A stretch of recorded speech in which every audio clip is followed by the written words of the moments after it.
اعوذ باللہ من الشیطان الرجیم، بسم اللہ الرحمن الرحیم۔ ایک سوال اور بھی آیا ہے، اس سے پہلے بھی آ چکا ہے، میں سرسری طور پہ اسے بتا چکا ہوں۔ کوشش کروں گا جس کو شارٹ کٹ میں کم وقت میں زیادہ سے زیادہ مؤثر بنانے کی کوشش کروں۔ اللہ تعالیٰ سے التجا ہے کہ وہ میری مدد کرے، شیطان کے وسوسوں سے محفوظ رکھے، اللہ آپ کو سب کو سلامت رکھے۔ اور سوال ہے محکمات اور متشابہات۔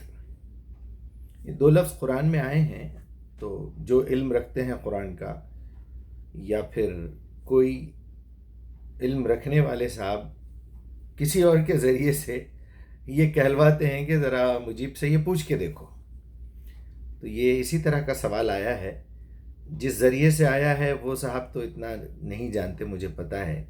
یہ بیک گراؤنڈ میں کوئی پردے کے پیچھے پلے بیک سنگر کوئی اور ہے۔ تو بھائی میرے، سیدھی سیدھی بات ہے، میں تو ہمیشہ لفظ کا دامن پکڑ کے چلتا ہوں، اور جو لفظ بولا گیا ہے اگر اس کا نام نمک ہے تو نمک، مرچ ہے تو مرچ، اور جو ہے شکر ہے تو شکر، وہیں سے ہم بات شروع کرتے ہیں۔ اب اس میں زندگی کے کچھ حصے ہیں جس میں ہم سب سے پہلے اس بات کو لیں گے کہ کانوں سے کون سی آواز ہماری تک پہنچ رہی ہے۔ یہ آواز کی حد تک باتیں ہیں۔ اب آواز کسی کی آ رہی ہے تو مجھے آواز نکالنے کا بھی اللہ تعالیٰ نے ایک پروسیجر دیا ہے، ایک صلاحیت دی ہے۔ یہاں سے گلے سے میرے آواز نکلتی ہے جو کسی کے کانوں تک پہنچتی ہے، اس کی آواز میری۔ تو کچھ چیزیں سننے کی ہو گئی، کچھ بولنے کی ہو گئی۔ اب کچھ چیزیں دیکھنے کی ہے جس کا آنکھوں سے تعلق ہے، وہ چیزیں دیکھنے کی ہیں۔ کچھ چیزیں دکھانے کی ہیں، میں نے کوئی کام کیا ہے، میں نے کچھ لکھا ہے، لوگوں کو بتاتا ہوں دیکھیے میں نے یہ لکھا ہے، میں نے لکھا ہے، دیکھیے یہ گھر میں نے بنایا ہے، یہ کام میں نے کیا ہے، یہ فلاں ہے۔ کچھ چیزیں خود کرنے کی ہیں، کچھ کروانے کی ہیں۔ میں نے کسی کو پانی پلا دیا، میں نے کسی کو راستہ دکھا دیا، میں نے کسی سے راستہ پوچھا، میں نے کسی سے کہا کہ مجھے پانی پلا دو۔ زندگی اتنی ہی ہے بھائی۔ یعنی کچھ چیزیں سوچ سے متعلق ہیں، اس کے دو حصے ہیں، سوچنا اور ماننا۔ کچھ چیزیں باتوں کی حد تک ہے، کچھ بولنا کچھ سننا۔ کچھ چیزیں عمل کی ہیں، کچھ کرنا کچھ کروانا۔ ایک چیز ہے کچھ لکھنا یا کچھ پڑھنا۔ آپ کی زندگی مکمل ہو گئی، اس کے علاوہ آپ کہیں جا نہیں سکتے۔ تو ہر چیز کا ایک سیکشن ہوتا ہے، ایک خانہ ہوتا ہے، اس کی تقسیم ہوتی ہے۔ اگر آپ تدبر نہیں کریں گے قرآن میں اور فضول کاموں کے لیے اس کا استعمال کریں گے، تو آپ قرآن کے ساتھ بدتمیزی بھی کر رہے ہیں، قرآن کے ساتھ گستاخی بھی کر رہے ہیں، اللہ کی نافرمانی کفر بھی کر رہے ہیں، رسول کی گستاخی کر رہے ہیں، رسول اللہ کے پورے مشن کا ستیہ ناسا کر رہے ہیں۔ یہ سمجھ لیجئے، قرآن صرف اور صرف اور صرف انسان کی ہدایت کے لیے آیا ہے۔ ہدایت کے اندر میزان بھی ہے، وہ فرق دکھائے گا کیا صحیح ہے کیا غلط ہے، کدھر جانا ہے کدھر نہیں جانا ہے، کیا بولنا ہے کیا نہیں بولنا ہے، کیا سننا ہے کیا نہیں سننا ہے، کس طرف مڑنا ہے کس طرف نہیں مڑنا ہے، کیا غذاؤں میں حلال ہے کیا حرام ہے، کیا کرنا ہے کیا نہیں کرنا ہے، کیا پڑھنا ہے کیا نہیں پڑھنا ہے، کیا لکھنا ہے کیا نہیں لکھنا ہے، کیا سوچنا ہے کیا۔ وہی چاروں سبجیکٹس کے اوپر پورا آپ کو قرآن گھومتا ہوا نظر آئے گا۔ اب آئیے آپ کے سوال کی طرف۔ محکمات جس میں حکم دیا گیا ہو، متشابہات جس میں تشبیہ دی گئی ہو، شباہت بتائی گئی ہو کہ دیکھو یہ دنیا گول ہے، یہ باکس کی طرح ہے، کچھ بھی ایک مثال دی گئی ہے، گول یہ بھی ہے، گول وہ بھی ہے، گول یہ بھی ہے، گول یہ بھی ہے۔ یعنی آپ کس گولائی کی بات کر رہے ہیں؟ ایک بات کو سمجھانے کے لیے کوئی مثال دی جاتی ہے۔ تو متشابہات کا مطلب ہے تشبیہ دے کے کوئی بات کو سمجھانا۔ جنتیں ہوں گی، وہاں حوریں ہوں گی، اور جو ہے اس میں ایسے ہوگا، چھوٹے چھوٹے معصوم بچے جو چھپے ہوئے موتیوں کی طرح ہوں گے، وہ آپ کی خدمت میں ہوں گے، تحت انہار جو ہے اس کے نیچے نہریں بہتی ہوں گی، اس کے فروٹ کے جو ہے خوچے لٹکتے ہوں گے، وہاں جنتی کھائیں گے، گاؤ تکیے لگا کے بیٹھے ہوں گے، آپس میں گفتگو کر رہے ہوں گے۔ یہ سب متشابہات ہیں۔ یہ آپ جب وہاں پہنچیں گے تب آپ کو پتہ چلے گا. آپ کو ایجنٹ صرف یہ سمجھائے گا کہ آپ عمرہ پہ جا رہے ہیں، جہاں پہنچیں گے وہاں یہ کرنا ہے، وہاں یہ کرنا ہے، وہاں یہ کرنا ہے. آپ کے دماغ میں ایک تصور بنے گا. آپ پڑھنے کے لیے یو ایس جا رہے ہیں، یو کے، کینیڈا وغیرہ، آسٹریلیا جا رہے ہیں، تو آپ کو ایجنٹ بتائے گا کہ آپ کو یہاں سے فلائٹ سے اترنا ہے، ایئرپورٹ کی بس لینا ہے، ایئرپورٹ سے فلاں جگہ پہنچنا ہے، وہاں ہوٹل ڈھونڈنا ہے، وہاں جانا ہے. یہ سب انسٹرکشنز ہیں. جنت میں جانے کے انسٹرکشنز کیا ہیں؟ وہ زندگی گزارنے کا طریقہ ہے کہ جس طریقے پہ آپ زندگی گزاریں گے تو جنت میں جائیں گے. سمپل بات ہے. اس کے اندر آپ اگر کیٹیگرائز کر کے دیکھیں قرآن کو تو اس میں ایک حصہ تو ملے گا آپ کو کہ یہ آپ کی جتنے فرائض ہیں، توحید ہے، صلاح ہے، صوم ہے، زکوٰۃ ہے اور قربانی ہے، حج ہے. یہ 5 چیزیں ہیں. اس کی کچھ ڈیٹیلز ملیں گی کہ آپ کو صفائی میں، پیوریفیکیشن میں جسم کو کس طرح صاف رکھنا ہے، پیٹ میں غذائیں کس طرح کی ہونی چاہیے، آپ کے اخلاق اور روحانی معاملات کس طرح ہونے چاہیے. پیوریفیکیشن اللہ نے سکھایا ہے. یہ تو ہو گیا اسلام سے متعلق جو آپ کی باڈی سے ریلیٹڈ ہے. اب آپ کو اللہ تعالیٰ نے یہی 5 اسلام کے جیسے ہیں، ایمان کے بھی 5 بتا دیے. آمنت باللہ و ملائکتہ و کتبہ و رسلہ یوم الآخر. بس یہ آپ کی ایمانیات ہیں، وہ آپ کی اسلامیات ہے. اس کے علاوہ اللہ تعالیٰ نے کچھ معلومات دی ہیں آپ کو.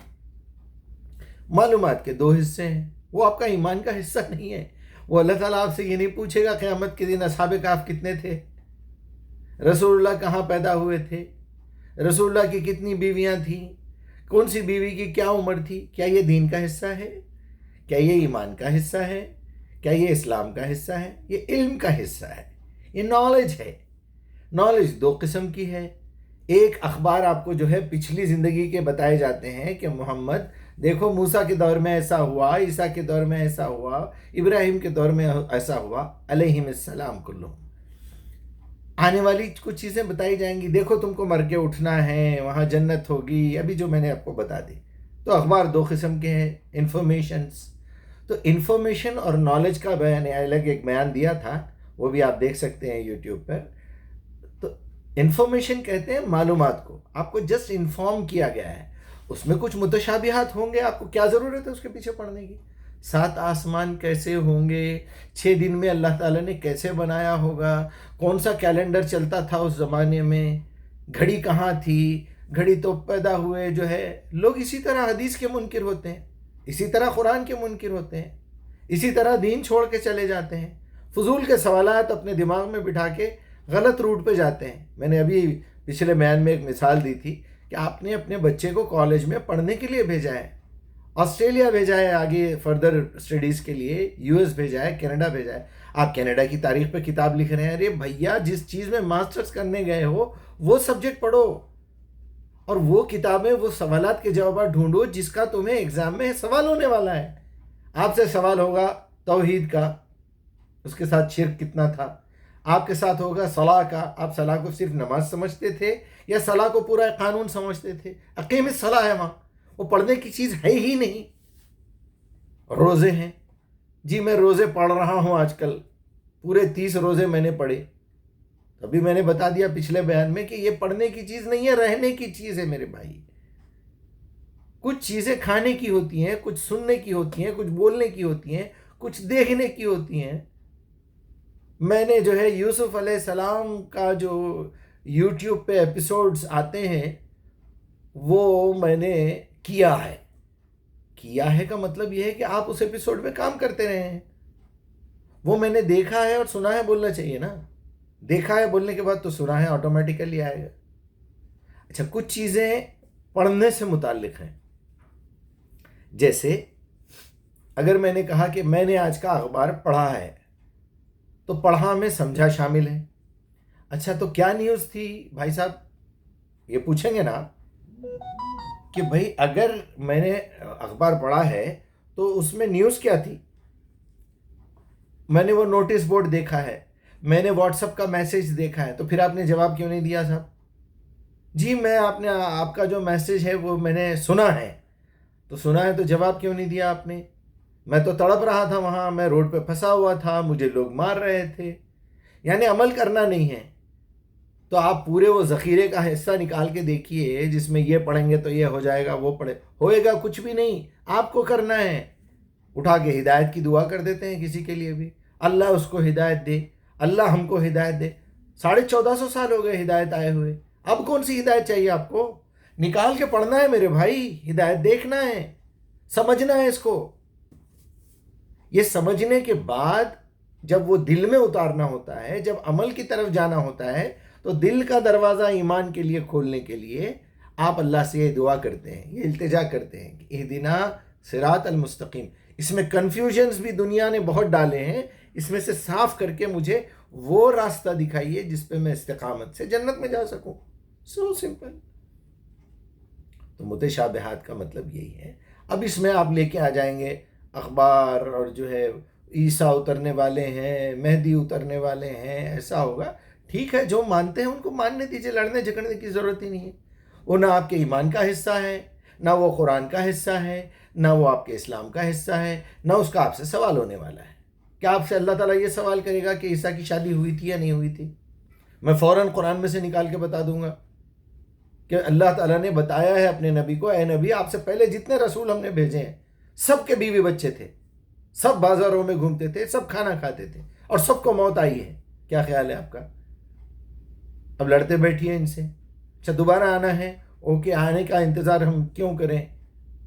دیکھیں گے، جب آئیں گے تو ملیں گے. مہدی علیہ السلام آنے والے ہیں، وہ مہدی اترنے والے ہیں. اللہ اکبر. ارے بھائی، اگر یہ اتنے امپورٹنٹ اخبار ہوتے، یہ اتنی امپورٹنٹ انفارمیشن ہوتی تو اللہ تعالیٰ کہیں نہ کہیں لکھ دیتا. چلو ٹھیک ہے، اللہ نے نہیں لکھا، رسول اللہ نے بتایا. سر آنکھوں پہ اگر رسول نے بتایا ہے تو ٹھیک ہے. اگر آپ کو کوئی حدیث کی کتاب پہ بھروسہ ہے، آپ نے پوری تحقیق کر لی ہے کہ امام بخاری نے کس سے سنا، انہوں نے کس سے سنا، انہوں نے کس سے سنا، انہوں نے کس سے سنا، 16 17 18 20 25 26 راویوں کے بعد اگر رسول اللہ تک بات پہنچتی ہے کہ رسول اللہ نے کہا تھا کہ ایسا ایک شخص آنے والا ہے، وہ مہدی ہوگا. مہدی کا مطلب ہے ہدایت یافتہ، ہادی کا مطلب ہے ہدایت دکھانے والا، ہدایت کا مطلب ہے ڈائریکشن. اہدنا، مجھے دکھائیے ڈائریکشن. یہدی، وہ دکھا رہا ہے. ہدا، اس نے دکھا دیا. ہدم و رحمہ، یہ ہدایت اور رحمت ہے. ہادی وہ اللہ ہے. مہدی جس کو ہدایت مل چکی ہے. ٹھیک ہے، ایسا کوئی شخص آ چکا ہے جس کو ہدایت مل چکی ہے، تو میں پوچھوں گا وہ کون سی چیز کی ہدایت ملی آپ کو؟ اب ایک اخبار ہے، اگر نبی صلی اللہ علیہ وسلم نے دیا ہے تو سر آنکھوں پہ، مگر وہ میرے سیلیبس کا حصہ نہیں ہے. میں کیوں جھگڑا کروں اس پہ؟ عیسیٰ علیہ السلام پھر سے آئیں گے، میں کیوں جھگڑا کروں؟ رسول اللہ کو غار حرا میں نبی جو ہے رسالت ملی تھی، میں کیوں وہ کروں، اس پہ بحث کیوں کروں؟ مجھے جو سمجھ میں آیا، سورہ نجم میں کلیئرلی لکھا ہوا ہے پہاڑ کی چوٹی پہ جبرائیل نظر آئے. ٹھیک ہے، نبی صلی اللہ علیہ وسلم غار حرا میں سے دیکھ رہے تھے وہ. پھر قریب آئے، ایک کمان کا فاصلہ رہ گیا، اس سے بھی کم کا فاصلہ رہ گیا. پھر انہوں نے وہی پہنچائی. وہاں ڈیٹیل نہیں ہے. اگر ڈیٹیل امام بخاری بتاتے ہیں، ٹھیک ہے، اللہ کہہ رہا ہے ان کو شک بھی نہیں ہوا، ان کی نظر بھی نہیں جھنڈی آئی، اور وہ جو ہے پورا یقین لے کے آئے. بخاری میں لکھا ہوا ہے وہ ڈر گئے اور آ کے کہا خدیجہ سے کہ ام المومنین کہ مجھے اپنی جان کا خطرہ ہے، اور خودکشی کرنے پہاڑ پہ چلے گئے 6 مرتبہ. یہ لکھا ہوا ہے. اب میں کیا کروں؟ پھر بھی چلو جانے دو بھائی، یہ سبجیکٹ پہ بات کرنا نہیں ہے ہم کو. کیوں لڑنا جھگڑنا ہے؟ ہمیں قرآن بتا دینا ہے بھائی صاحب، قرآن میں تو یہ لکھا ہے. اگر آپ مانتے ہیں خوشی سے مانیے، لیکن آپ کو جو کام کرنے ہیں وہ تو کریے. آپ کو جن چیزوں پہ ایمان لانا ہے، کیا یہ ایمانیات کا حصہ ہے؟ کیا یہ ایمانیات کا حصہ ہے کہ رسول اللہ کی 4 بیٹیاں تھیں، یا ایک ہی بیٹی تھی، یا ایک بھی بیٹی نہیں تھی، سب کی سب پہلے سے خدیجہ کے پہلے کے شوہروں کی تھی؟ یہ پوچھنے والا ہے اللہ آپ سے. کیوں خواہ مخواہ کے محنت کر رہے ہیں ہم؟ تو امام بخاری کی پوری اوپر کی سیڑھی تو آپ چیک کر لیں گے. امام بخاری نے کس کو دیا؟ روٹی والے کو دیا، موچی کو دیا، اور جو ہے چمڑے والے کو دیا. یہی تو لوگ تھے. لوہار کو دیا، کسی جگہ کے مدرس کو دیا ہوگا جو درخت کے نیچے کسی بچوں کو علم سکھاتا ہوگا، گھر بناتا ہوگا، بننا کو دیا ہوگا، نائی ہوگا کہ نائی کو دیا ہوگا. کچھ تو ہوگا. کیا اس نے کہا ہوگا اپنے بیٹے کو کہ جا بیٹا جو ہے اس کی فوٹو کاپی کروا کے لے کے آ؟ اس نے ٹرانسفر کیا ہے. تو 1200 سال کا ریکارڈ کہاں سے لائیں گے آپ؟ اب آپ کے لیے قرآن پڑھنا سمجھنا ضروری ہے، اس پہ عمل کرنا ضروری ہے، اس کو لوگوں تک پہنچانا ضروری ہے، یا کہ یہ روایات پڑھنا ضروری ہے؟ اگر ایک لمحے میں موت آ جائے تو کل آپ سے کیا سوال ہونے والا ہے؟ قیامت میں آپ سے اٹھا کے کیا پوچھنے والے ہیں؟ پوچھنے والے ہیں امام بخاری نے یہ روایت کب نوٹ کی تھی. یہ کب تک دھوکہ کھاتے رہیں گے ہم لوگ؟ کب تک فضولیات میں جو ہے اپنا وقت برباد کرتے رہیں گے؟ فضولیات ہے میرے بھائی. ہے قرآن کے سامنے ہر چیز فضول ہے. دنیا میں ایک ہی سچی بات ہے، وہ اللہ کا کلام. باقی سب جھوٹ ہے، جھوٹ ہے. اگر وہ سچ ہے تو لازم اس میں ہونا چاہیے. اگر کسی نے اس کی کاپی کی ہے تو وہ بات سچ اس میں لکھی ہوئی ہے. آپ کو سمجھ میں نہیں آ رہا تو بولیے، میں بتاتا ہوں.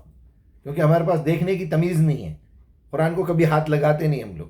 لگائے تو پھر اس عالم کے نظریے سے دیکھتے، اس مولوی کے نظریے سے دیکھتے جو پہلے سے بگڑا ہوا ہے. اپنے فرقے والے اپنا ترجمہ کرتے،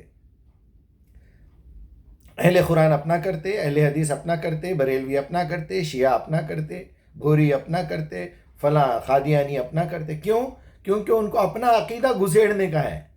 پہلے عقیدہ تیار کر لیتے، بعد میں قرآن لکھنا شروع کرتے، اور یہ کوشش کرتے کہ یہ لفظ کے یہ معنی جو میں نے سمجھے ہیں یہ بتانا ہے. آپ کو سمجھنے کی ضرورت نہیں ہے. ایمانیات واضح ہے، اسلامیات واضح ہے، شریعت واضح ہے، دین واضح ہے. متشابہات ہے، تاریخ ہے، کچھ بھی پچھلی تاریخ ہے. موسیٰ نے ایسا کیا، عیسیٰ نے ایسا کیا، ابراہیم نے ایسا کیا. ٹھیک ہے، کیا ہوگا. تو بھائی وہ سوال میرے سے نہیں ہونے والا ہے، وہ میرے ایمانیات کا حصہ نہیں ہے. ہم قرآن کے ایک حرف پہ ایمان لاتے ہیں کہ اللہ کی طرف سے نازل ہوا. وہ اس کا تخت جو ہے اٹھا کے لے کے آ گئے سلیمان کے اس میں دربار میں. ایک نے کہا میں پلک جھپکتے لا لوں گا، ایک نے کہا آپ کی محفل ختم ہونے سے پہلے لا لوں. ٹھیک ہے. یوسف کو خواب دکھایا گیا، 7 سال موٹی گائیں، 60 سال دبلی گائیں. Okay, very good. لیکن کیا یہ مجھ سے سوال ہوگا قیامت کے دن؟ یہ باتیں کرتے ہوئے ایسے 10 20 منٹ ہو جائیں گے. کون دیکھے گا یہ ویڈیوز؟ پہلے ہی یعنی اچھے سے اچھی انٹرٹینمنٹ کی چیز دیکھنے کے لیے تیار نہیں ہے. 3 گھنٹے کی فلم 2.5 گھنٹے کی ہو گئی، 2 گھنٹے کی ہو گئی. اب تو شارٹ فلمز 10 منٹ 15 منٹ میں فلم ختم، 1 گھنٹے میں فلم ختم. ٹک ٹاک کا زمانہ ہے. 1 منٹ کا ویڈیو آپ دیکھتے ہوئے 4 گھنٹے گزار دیتے ہیں. لیکن اللہ کے کلام کے واسطے 40 منٹ نکالنا نہیں ہوتا. جبکہ میں بارہا کہہ رہا ہوں آپ کو 24 گھنٹے ملے ہیں، 24 منٹ نکالیے پلیز. اللہ تعالیٰ سے التجا ہے کہ جو کچھ بھی میں نے کہا اس میں جو غلطی ہوئی اللہ معاف کر دے اور مجھے شعور دے دے. السلام علیکم.